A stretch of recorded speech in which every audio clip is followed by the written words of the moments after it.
साथियों नमस्कार, बहुत स्वागत है आपका डी.एंड.के एकेडमी में। मैं हूं भगवत तांगी, फाउंडर डी.एंड.के एकेडमी। बात करेंगे हमारे एमपीपीएससी 2017 के लिए एमपीजीके 700 मोस्ट आईएमपी एमसीक्यूज़ की जो सीरीज़ है उसका ये पार्ट 13 यानी 13वां भाग है। और क्वेश्चन नंबर 601 से क्वेश्चन नंबर 650 यानी 50 और मोस्ट इम्पोर्टेंट ये वीडियो है जिनके क्वेश्चन है जिनकी हम बात करेंगे। इसके बाद एक और वीडियो आएगा जिसमें क्वेश्चन नंबर 651 से लेकर 700 मोस्ट एमसीक्यूज़ की ये सीरीज़ कंप्लीट हो जाएगी। और ये जो वीडियो है थोड़ा सा लेट हुआ है, और लेकिन हमारे लिए एक अच्छी बात ये है, अच्छी खबर ये है कि एमपीपीएससी का जो एग्ज़ाम 10 फरवरी को होने वाला था उसकी एग्ज़ाम डेट चेंज हो गई है और अब ये होगा 12 फरवरी को। यानी हमारे पास अब 2 से 3 दिन और एक्स्ट्रा है हमारी तैयारी को बहुत कंप्लीट करने के लिए, बहुत अच्छे से। और ये 2 दिन आपके लिए बहुत गोल्डन चांस हो सकते हैं यदि आप इन 2 दिनों का यूज़ बहुत अच्छे तरीके से कर लेते हैं। तो चलिए शुरू करते हैं हमारा वीडियो शुरू करें उससे पहले बात करेंगे हमारी ऑनलाइन टेस्ट सीरीज़ की। तो ऑनलाइन टेस्ट सीरीज़ को बहुत ही प्यार, बहुत सफलता मिल रही है साथियों। लगभग 700 से 800 लोगों ने पूरे मध्य प्रदेश से इस ऑनलाइन टेस्ट सीरीज़ को ऑलरेडी ज्वाइन किया हुआ है। और यदि अभी तक भी आपने ज्वाइन नहीं किया है तो आप इस टेस्ट सीरीज़ को ज्वाइन कर सकते हैं। 10 टेस्ट पूरे अवेलेबल हो गए हैं, अपलोड हो गए हैं। आप 10 टेस्ट दे सकते हैं कभी भी। और इसकी जो फुल टेस्ट सीरीज़ की कॉस्ट है वो है 399 रुपये, 399 रुपये। ये पर टेस्ट 49 अब नहीं रहा, ये 89 रुपये में पर टेस्ट आपको मिलेगा। और पूरी टेस्ट सीरीज़ आपको मिल जाएगी 399 रुपये के अंदर। पूरे 10 टेस्ट आपको मिल जाएंगे और कभी भी कोई भी टेस्ट दे सकते हैं। सबसे बड़ा फ़ायदे इसके जो होंगे वो ये होंगे कि पहला तो आपकी ऑल एमपी की रैंकिंग आपको पता चल जाएगी कि ऑल एमपी की आपकी रैंकिंग क्या बन रही है। जो लगभग 700 लोग जो टेस्ट देते हैं उनके अंदर आपकी क्या रैंकिंग बनती है, एक चीज़ तो ये पता चल जाएगी। दूसरी चीज़ जो पता चलेगी आपको, आपका जो रिज़ल्ट आएगा वो सब्जेक्ट वाइज आएगा। यानी कि एमपी की में आपने कितने % सही किए, पॉलिटी में कितने % सही किए, तो ये आपके लिए बहुत इंपॉर्टेंट हो जाएगा। और ये जो हमारे 2 से 3 दिन एक्स्ट्रा मिले हैं इनकी बहुत अच्छे से आप इसको यूटिलाइज़ कर पाएँ। और जैसा कि 2-3 दिन और मिले हैं तो एक साथ और हमने एक इम्पॉर्टेंट चीज़ इसके साथ और फ्री हमने जोड़ दी है। यदि आप ये test series, full test series join करते हैं तो इसके साथ आपको मिलने वाला है बिल्कुल फ्री में एमपीजीके 700 मोस्ट आईएमपी एमसीक्यूज़ की जो सीरीज़ चल रही है। ये 14 वीडियो जो है उनकी पूरी की पूरी पीडीएफ आपको ये फ्री में मिल जाएगी। क्योंकि एक बार वीडियो देखने के बाद उस चीज़ को डबल से देखना काफ़ी थोड़ा टाइम कंज्यूम कर सकता है, और प्रैक्टिस इतना समय आपके पास नहीं है कि आप ये सारे के सारे वीडियो आप देख पाएँ फिर से। तो आप इन को प्रैक्टिस करने के लिए पीडीएफ के थ्रू आप प्रैक्टिस कर सकते हैं। 2 से 3 घंटे में आप इन सारे 700 क्वेश्चंस को देख सकते हैं। तो एक तो ये चीज़ आपको मिल जाएगी। दूसरी एमपीजीके के 750 प्लस वन लाइनर फैक्ट जो एमपी से बहुत इंपॉर्टेंट फैक्ट्स हैं वो मिल जाएंगे। और साथ में एमपी करंट का पूरा डाटा पीडीएफ के रूप में, ये 3 पीडीएफ आपको बहुत इंपॉर्टेंट जो एमपी को आपको इंटायरली बहुत कंप्लीट कर लेगी। और साथ में 10 टेस्ट तो आपको मिलेंगे और इन टेस्ट को पीडीएफ के रूप में भी ये टेस्ट आपको अवेलेबल रहेंगे। आपके पास पीडीएफ इनकी प्राप्त हो जाएगी यदि आप पूरी टेस्ट सीरीज़ ले रहे हैं। जिन लोगों ने टेस्ट सीरीज़ पहले ज्वाइन कर ली है उन लोगों को ये सारी चीज़ें हमारे ऑनलाइन टेस्ट सेक्शन में ये प्राप्त हो जाएंगी, वहाँ से वो डाउनलोड कर पाएंगे। कल ये लिंक ओपन हो जाएगी सारी चीज़ें। साथ में 3 जो अधिनियम है हमारे, जो 3 अधिनियम जिनसे 5 से लेकर 10 प्रश्न पूछे जाते हैं, तो उनकी पूरी की पूरी पीडीएफ भी आपको तीनों अधिनियम की पीडीएफ मिल जाएगी। इसके साथ ये बिल्कुल फ्री है, इसका अलग से कोई चार्ज नहीं लगेगा। तो बहुत ही अच्छा आपके लिए अवसर है कि आप एमपी और एक्ट जो लगभग 30 क्वेश्चन देते हैं, मैं यकीन मानता हूँ कि इनसे कोई क्वेश्चन बाहर नहीं जाएगा यदि सारी चीज़ें आपने इनको कवर कर लिया। पूरा टेस्ट सीरीज और 700 मोस्ट आईएमपी के एमसीक्यूज़, 700 वन लाइनर फैक्ट्स और एमपी का करंट, साथ में 3 अधिनियम की पूरी पीडीएफ। तो ये पूरा के पूरा पैकेज मात्र 399 रुपये में आप चाहें तो ले सकते हैं। आज ही ज्वाइन करें और जैसे ही आप पेमेंट करते हैं उसके बाद आपको ये टेस्ट सीरीज आपकी ओपन हो जाएगी और ये लिंक भी आपके लिए ओपन हो जाएगी और यहाँ से आप सारी चीज़ें डाउनलोड कर पाएंगे। और इन सब चीज़ों की जो हमारी टेस्ट सीरीज़ है इसकी लिंक मैंने डिस्क्रिप्शन में दी हुई है, वहाँ से आप जा सकते हैं। या इसके अलावा हमारी वेबसाइट को आप सीधे सर्च कर सकते हैं dkmpsc.com, और वहाँ पर आपको जानना होगा ऑनलाइन टेस्ट के सेक्शन में, जहाँ ये सारी चीज़ें आपको मिल जाएगी। चलिए शुरू करते हैं हमारा वीडियो। बात करेंगे क्वेश्चन नंबर 601। निम्नलिखित में से किस पठार की चोटी, सर्वोच्च चोटी सिद्ध बाबा की चोटी है? मतलब ऐसा कौन सा पठार है जिसकी सर्वोच्च चोटी जो है सिद्ध बाबा की चोटी है? तो जो बुंदेलखंड का पठार है उसकी जो सबसे ऊंची चोटी है वो है सिद्ध बाबा की चोटी। और वही मालवा के पठार की बात करें तो मालवा के पठार की जो सबसे ऊंची चोटी है वो है सिगार। तो इम्पॉर्टेंट है, मालवा की सिगार है और बुंदेलखंड की है सिद्ध बाबा की। सिगार की सबसे ऊंची चोटी किस पठार पर है? ये पहले वाला क्वेश्चन है, मैंने आपको बता दिया। सिगार जो है सबसे ऊंची चोटी है वो है मालवा के पठार की सबसे ऊंची चोटी है सिगार। निम्नलिखित में से किस युग की चट्टानों में हीरा मिलता है? देखिए हीरा जो है मध्य प्रदेश भारत का एकमात्र स्टेट है जहाँ से हीरा मिलता है और पन्ना से मध्य प्रदेश के अंदर हीरा का उत्पादन किया जाता है। लेकिन अब बात करें कि कौन से ऐसे युग की चट्टानें हैं, कौन सा ऐसी चट्टानें हैं जिनसे हमें हीरा प्राप्त होता है, तो वो है कुड़प्पा युग की चट्टानें। बहुत इंपॉर्टेंट है ये कुड़प्पा युग की चट्टानें।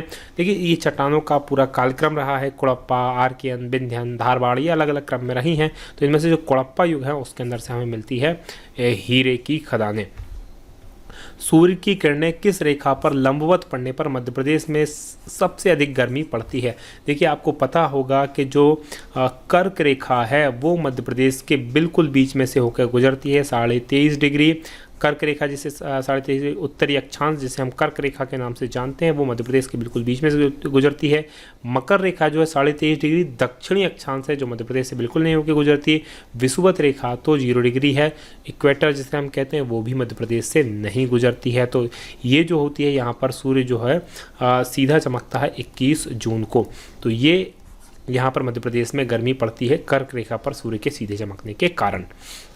अगली बात करें क्वेश्चन नंबर 605, निम्नलिखित किस क्षेत्र में बरसात जो होती है बंगाल की खाड़ी और अरब सागर दोनों मानसून से होती है? मध्य प्रदेश के अंदर दोनों मानसून से वर्षा होती है, लेकिन ऐसा कौन सा क्षेत्र है जहां पर दोनों से एक साथ वर्षा हो जाती है? और उस क्षेत्र की बात करें तो ये विंध्य पर्वतीय क्षेत्र जो है रीवा पन्ना के पास का जो क्षेत्र है जहाँ पर विंध्य पर्वत स्टार्ट होता है। तो ये पूरा के पूरा जो क्षेत्र है यहाँ पर ये बंगाल की खाड़ी और अरब सागर दोनों से वर्षा यहाँ पर होती है। बात करेंगे चचाई जलप्रपात की, तो चचाई जलप्रपात की ऊंचाई कितनी है? तो चचाई जो जलप्रपात है वो बीहड़ नदी पर है। पहले तो ये देख लें, बीहड़ नदी पर है, रीवा के अंदर है और इसकी जो ऊंचाई है 130 मीटर की इसकी ऊंचाई है। क्वेश्चन नंबर 607, सोनार और टोंस नदियाँ किन पर्वत श्रेणियों पर समानांतर प्रतिरूप बनाती? समानांतर प्रतिरूप का मतलब क्या होता है? जब दो नदियाँ एक दूसरे के पैरेलल बहती है। तो ये जो नदियाँ इस तरह से एक दूसरे के पैरेलल बहती हैं तो इसलिए इसको कहते हैं समानांतर प्रतिरूप। और ये जो नदियाँ बनाती है समानांतर प्रतिरूप ये बनाती है पन्ना विंध्याचल श्रेणी पर, क्योंकि सतपुड़ा श्रेणियों पर ये बहती नहीं है, दक्कन ट्रेप पहाड़ियों पर बहती नहीं है और मैकाल कैमूर श्रेणी पठार पर ये है नहीं। तो पन्ना विंध्याचल श्रेणी जो है यहाँ पर ये बहती हैं। राज्य में पवन चक्की से सर्वाधिक सिंचाई किस जिले के अंदर होती है? तो पवन चक्कियाँ जैसे आपको पता है, आप अगर कभी गए हैं देवास इंदौर की तरफ तो आपको पता होगा कि इंदौर जो जिला है वहाँ पर सर्वाधिक सिंचाई जो होती है पवन चक्कियों से होती है। भोपाल नहीं है, रीवा नहीं है, रतलाम नहीं है, इंदौर इसका सही आंसर है। क्वेश्चन नंबर 609, निम्नलिखित में से कौन सा जलप्रपात नर्मदा नदी पर नहीं बना है? ध्यान दीजिएगा, इस तरह के प्रश्नों में हम बहुत ज़्यादा मिस्टेक कर जाते हैं। हमने सीधा देखा नर्मदा नदी जलप्रपात कौन सा बना है तो उठा के लगा दिया कोई भी बिना कोई बहुत ज़्यादा ध्यान दिए। तो ये नहीं शब्द इंपॉर्टेंट है। तो धुआंधार नर्मदा नदी पर है, मंदार नर्मदा नदी पर है, दर्दी नर्मदा नदी पर बना हुआ है, लेकिन जो चचाई बना है वो बीहड़ नदी पर बना है। तो ये इसका सही आंसर होगा चचाई। मध्य प्रदेश में किन दो नदियों का संगम स्थल प्राणहिता कहलाता है? प्राणहिता के नाम से किन जो दो नदियाँ मिलती हैं उनके संगम को हम प्राणहिता कहते हैं। तो ध्यान दीजिएगा, पार्वती काली सिंधु को नहीं कहते, ताप्ती बेनगंगा को नहीं कहते, ताप्ती बेनगंगा आपस में मिलती नहीं, पार्वती काली सिंधु मिलती नहीं, सोन सिंधु को भी नहीं कहते, ये भी आपस में नहीं मिलती हैं। बेनगंगा और वर्धा जो नदियाँ हैं ये आपस में मिलती हैं और इनका जहाँ मिलन होता है उसे कहा जाता है प्राणहिता के नाम से। जोबट सिंचाई परियोजना किस नदी पर स्थित है? जोबट सिंचाई परियोजना जो है हथिनी नदी पर स्थित है।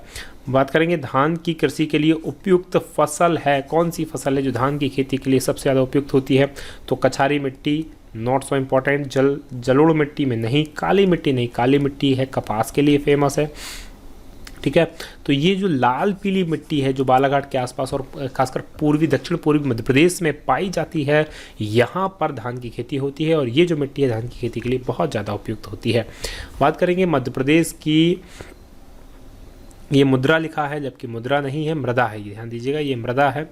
मृदा को सामान्यतः कितने प्रकारों में विभाजित किया गया है? तो मध्य प्रदेश की जो मृदा है उसको सामान्यतः जो है 5 भागों में या 5 प्रकार की मृदा में विभाजित किया गया है। कछारी मिट्टी का निर्माण किसके द्वारा होती है? देखिए, कछारी मिट्टी जो होती है उसका निर्माण भूकंप के द्वारा नहीं होता।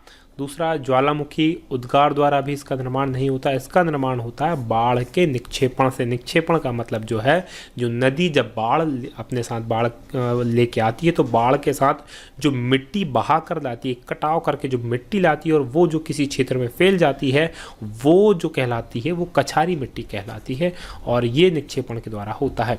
मध्य प्रदेश में सर्वाधिक काली मिट्टी कहाँ पाई जाती है? तो आँख बंद करके इसका आप आंसर लगा सकते हैं, मालवा। काली मिट्टी जो बनती है वो लावा चट्टानों से बनती है। ध्यान दीजिएगा, काली मिट्टी बनती है लावा चट्टानों से और लावा चट्टानों का गढ़ जो है वो है मालवा में। सर्वाधिक लावा चट्टान से बना हुआ पठार है मालवा का पठार और यहीं से काली मिट्टी का सबसे ज़्यादा पाई जाती है। मध्य प्रदेश राज्य किसी कृषि विपणन बोर्ड, विपणन मतलब मार्केटिंग, जो कृषि की मार्केटिंग होती है उसकी स्थापना कब की गई थी? तो ये जो की गई थी 1978 के अंदर इसकी स्थापना की गई थी। क्वेश्चन नंबर 617, तो मालवी थारपारकर शाहीवाल ये क्या है? ये नाम है मालवी थारपारकर शाहीवाल। ये क्या है? ये जनजातियां हैं? बिल्कुल नहीं। ये वनस्पतियां हैं? बिल्कुल नहीं। गाँव के नाम है? बिल्कुल नहीं। ये गाय की नस्लें हैं, गाय की नस्लों के नाम है मालवी गाय, थारपारकर गाय, शाहीवाल गाय, तो ये गाय की नस्लें हैं। तो ये प्रश्न बन सकता है। मध्य प्रदेश में पैदा होने वाली फसलों का सही क्रम पहचानिए, मतलब ये हिसाब से देखना कि कौन सी फसल सबसे ज़्यादा, फिर उसके बाद, फिर उसके बाद, फिर उसके बाद देखेंगे। यहाँ पर सबसे पहले चना सबसे ज़्यादा नहीं होता, फिर गेहूँ, सोयाबीन, चावल, तो ये क्रम गलत है। चावल, चना, गेहूँ, सोयाबीन बिल्कुल क्रम गलत है। सोयाबीन सबसे पहले ठीक है लेकिन चना उसके बाद, ये क्रम गलत है। सोयाबीन के बाद गेहूँ होता है, गेहूँ के बाद चावल और चावल के बाद मक्का। ये वाला प्रश्न बिल्कुल सही है। बात करेंगे प्रदेश में सर्वाधिक दुग्ध उत्पादन किन जिलों में होता है? कौन से जिले हैं जहाँ सबसे ज़्यादा दूध पैदा किया जाता है? तो वह है मुरैना और श्योपुर जिले, जहाँ मध्य प्रदेश के अंदर सर्वाधिक दुग्ध का उत्पादन होता है। बात करें प्रदेश की बाड़ी परियोजना किससे संबंधित है? तो प्रदेश की जो बाड़ी परियोजना संबंधित है, बाड़ी का मतलब होता है बाड़ियों में फलदार पौधे लगाने से। बाड़ी मतलब घर के पास जो छोटा सा हिस्सा होता है वहाँ पर, जो उसे बाड़ी या बगिया कहते हैं, तो वहाँ पर फलदार पौधे लगाने से ये संबंधित है बाड़ी परियोजना। क्वेश्चन नंबर 621, प्रदेश में सर्वाधिक पशु घनत्व किस जिले के अंदर है? पशु घनत्व क्या, 1 वर्ग किलोमीटर के अंदर सर्वाधिक पशु किस जिले के अंदर पाए जाते हैं? तो वो जिला है टीकमगढ़। टीकमगढ़ में सर्वाधिक पशु घनत्व पाया जाता है। मध्य प्रदेश में सर्वाधिक मात्रा में कौन सा पशु पाया जाता है? तो आपको पता ही होगा, भेड़ हमारे यहाँ बहुत ज़्यादा नहीं होती, राजस्थान गुजरात में होती है। गाय काफ़ी मात्रा में हमारे यहाँ बहुत बड़ी संख्या में है, लेकिन जो बकरी है वो सर्वाधिक संख्या में पाया जाने वाला पशु है मध्य प्रदेश के अंदर। राज्य में सिंचाई का प्रमुख साधन कौन सा है? तो राज्य में सिंचाई का जो सबसे प्रमुख साधन है आपको पता होना चाहिए, ये है कुआं एवं नलकूप। ये 65.76% जो मध्य प्रदेश के अंदर सिंचाई होती है वो कुएं से और नलकूप से होती है। कुछ परसेंट तालाब से, नहर से और तालाब नहरों से होती है। तो सर्वाधिक होती है कुएं और नलकूप, यानी ट्यूबवेल और कुएं जो होते हैं। मध्य प्रदेश में सर्वप्रथम नहर का निर्माण किस जिले में हुआ था? तो मध्य प्रदेश के अंदर 1923 के अंदर नहर बनी थी सबसे पहले बालाघाट में, और बालाघाट में सर्वाधिक नहरों से सिंचाई होती है। बेनगंगा नदी पर ये नहर बनाई गई थी सन 1923 में। तो बालाघाट वो जिला है जहाँ सबसे पहले नहरों का निर्माण हुआ था। बात करेंगे हलाली नहर किस नदी के से निकाली गई है? हलाली जो नहर है वो निकाली गई है बेतवा नदी से। तो ये जो है विदिशा ज़िले के अंदर है। हलाली नहर विदिशा ज़िले से निकाली गई है। बैरसिया और भोपाल का जो बैरसिया तहसील है वहाँ पर भी इससे पानी मिलता है। बैरसिया, रायसेन और विदिशा, इसको इससे लाभ पहुँचता है। सुक्ता परियोजना किस नदी पर स्थित है? तो सुक्ता जैसे नाम से ही स्पष्ट है, तो सुक्ता नदी पर ये स्थित है सुक्ता परियोजना। यहाँ पर अब देखिए असत्य कथन छांटना है, तो इस प्रकार के प्रश्नों में भी आप ध्यान दीजिएगा।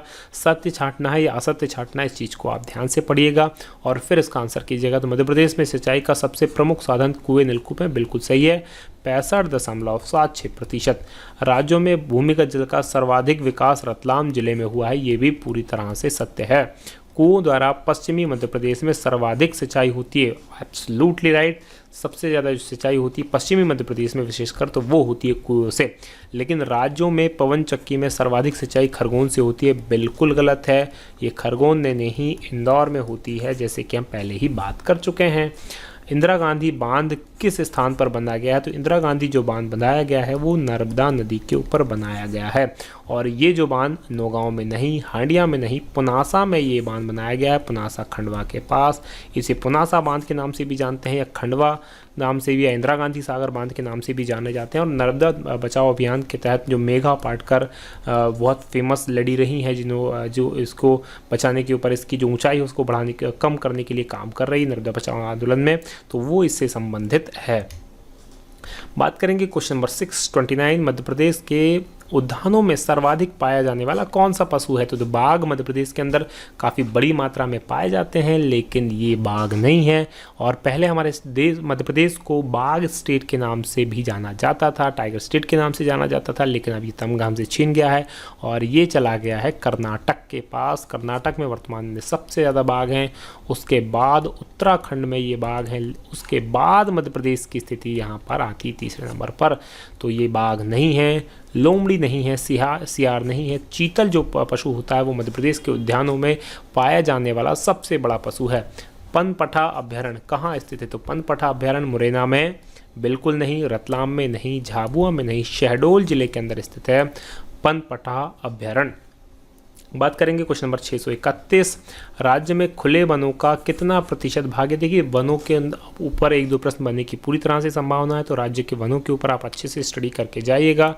जो नई रिपोर्ट आई है उस नई रिपोर्ट को भी आप पढ़ लीजिएगा और ये इम्पॉर्टेंट हो जाता है। तो इसका जो सही आंसर है वो है 11.70% खुले प्रकार के वनों के, अलग अलग सघन वन, अति सघन वन, खुले वन, तो ये वनों के प्रकार हैं। इनमें 11.70% जो वन है वो खुले वन मध्य प्रदेश के अंदर पाए जाते हैं। मध्य प्रदेश में टाल यानी सेल खड़ी का उत्पादन कहाँ किया जाता है, टाल क्या सेल खड़ी का जो उत्पादन किया जाता है वो वन एंड ओनली जबलपुर में किया जाता है, झाबुआ में नहीं।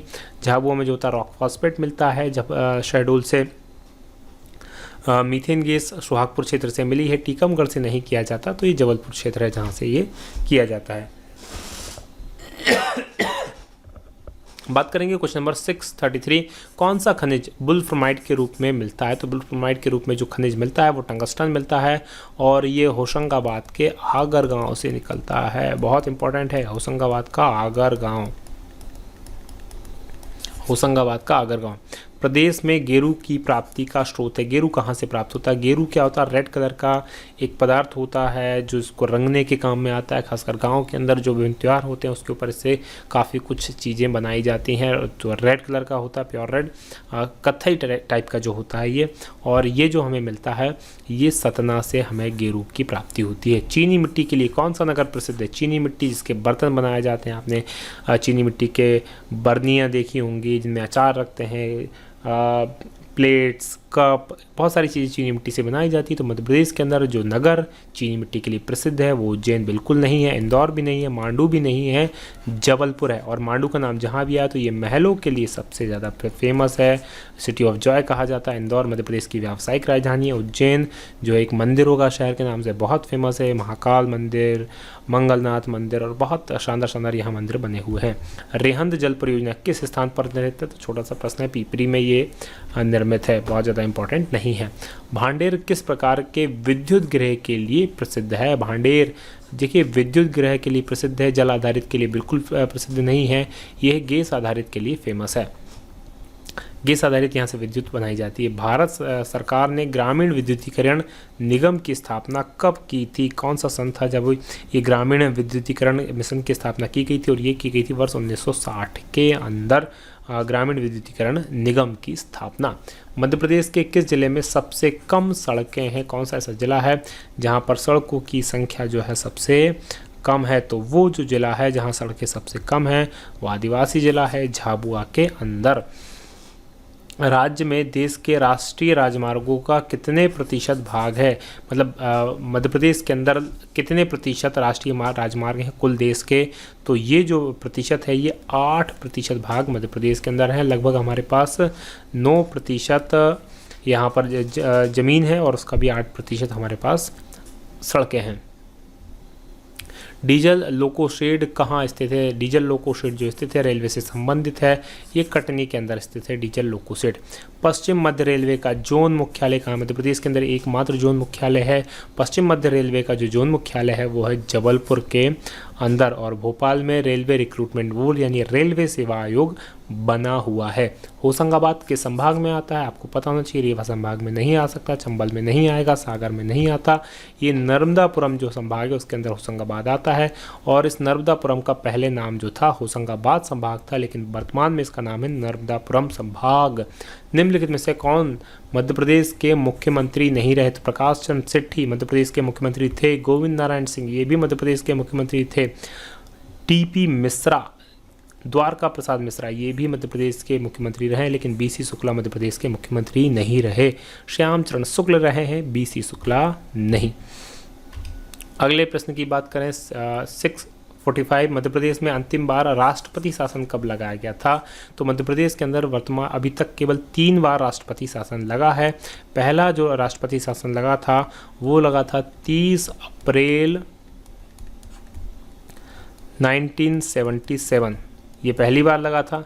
वहीं दूसरी बार की बात करें तो ये लगा था 18 फरवरी यानी 18 फरवरी 1980, 3 साल बाद। और तीसरी बार जो लगा था वो लगा था 16 सितंबर 1992, 16 सितंबर 1992। पुलिस मोटर वर्कशॉप प्रशिक्षण शाला कहाँ पर है? तो पुलिस मोटर वर्कशॉप प्रशिक्षण जो शाला है वो है खंडवा के अंदर। बात करेंगे मध्य प्रदेश का पहला ग्राम न्यायालय कहाँ स्थापित किया गया? तो ये नीमच के अंदर। नीमच के अंदर भी झांतला ग्राम है जहाँ पर सबसे पहला ग्राम न्यायालय मध्य प्रदेश का स्थापित किया गया था। शीतलनाथ की जन्मस्थली कौन है? पहली बात तो ये समझ लें आप कि शीतलनाथ कौन है। शीतलनाथ जो हैं जैन धर्म के एक तीर्थंकर रहे हैं, जैसे भगवान महावीर रहे हैं, भगवान पार्श्वनाथ रहे हैं, उसी तरह से शीतलनाथ एक जैन धर्म के तीर्थंकर थे, और उनका जन्म हुआ था विदिशा के अंदर, ना भोपाल के अंदर, ना राजगढ़, ना सीहोर में। बात करेंगे लास्ट 2 क्वेश्चंस। प्रथम मानव विकास रिपोर्ट प्रस्तुत करने वाला देश का पहला जिला कौन सा था? तो मध्य प्रदेश ही पहला राज्य था जिसका पहला जिला था, वो था राजगढ़ जिला। और राजगढ़ ज़िले में सन 1993 या 95 के आसपास की बात है, 93 से 95 के समय की बात है, जब राजगढ़ में पृथक मानव विकास रिपोर्ट प्रस्तुत की गई थी। सबसे लास्ट क्वेश्चन नंबर 650, पशुपतिनाथ का मंदिर कहाँ स्थित है? तो पशुपतिनाथ का मंदिर जो 2 जगह पशुपतिनाथ के मंदिर स्थित हैं विश्व के अंदर, एक है मंदसौर के अंदर और दूसरा है नेपाल के काठमांडू में। तो मध्य प्रदेश के अंदर मंदसौर में है और शिवना नदी के किनारे ये मंदिर बसा हुआ है। शिवना नदी मंदसौर में बहती है, नीमच में नहीं है, कटनी में नहीं है, सिवनी में नहीं है। तो ये थे हमारे आज के 50 मोस्ट IMP MCQs। आशा है ये आपको पसंद आया होगा। यदि आपको पसंद आया तो आप इसे लाइक करें, अपने दोस्तों के साथ शेयर करें और कमेंट करना बिल्कुल ना भूलें कि आपको कैसा लग रहा है। साथ में हमारी जो टेस्ट सीरीज़ है उसको जरूर ज्वाइन करें। 2 दिन का भरपूर फ़ायदा उठाएं। लगभग 1000 क्वेश्चन उस टेस्ट सीरीज में मिलेंगे। उसके साथ जो फ्री में चीज़ें मिल रही हैं उनका तो फिर आप मज़ा बिल्कुल ले ही सकते हैं। साथ में हमारे यहाँ और वीडियोस हम आपको डाले दे रहे हैं। इन वीडियोस को आप देखिए और अपनी पढ़ाई को आगे जारी रखिए। यहाँ पर आप इस चैनल को सब्सक्राइब कर लीजिए यदि अभी तक आपने इस चैनल को सब्सक्राइब नहीं किया है तो। आप देख रहे थे D&K अकेडमी, जो है नंबर 1 GK चैनल, और बहुत तेज़ गति से आपका प्यार, आपका आशीर्वाद, आपका सम्मान हमें प्राप्त हो रहा है और इतनी बड़ी संख्या में हमसे साथी जुड़ रहे हैं। आप लोगों का बहुत प्यार, और इसी तरह से आप हमें प्यार देते रहें और हम आपके लिए इसी तरह से उपयोगी वीडियोस बनाते रहेंगे। चलिए आज की बात हम यहीं समाप्त करेंगे। बहुत बहुत धन्यवाद। जय हिंद, जय भारत।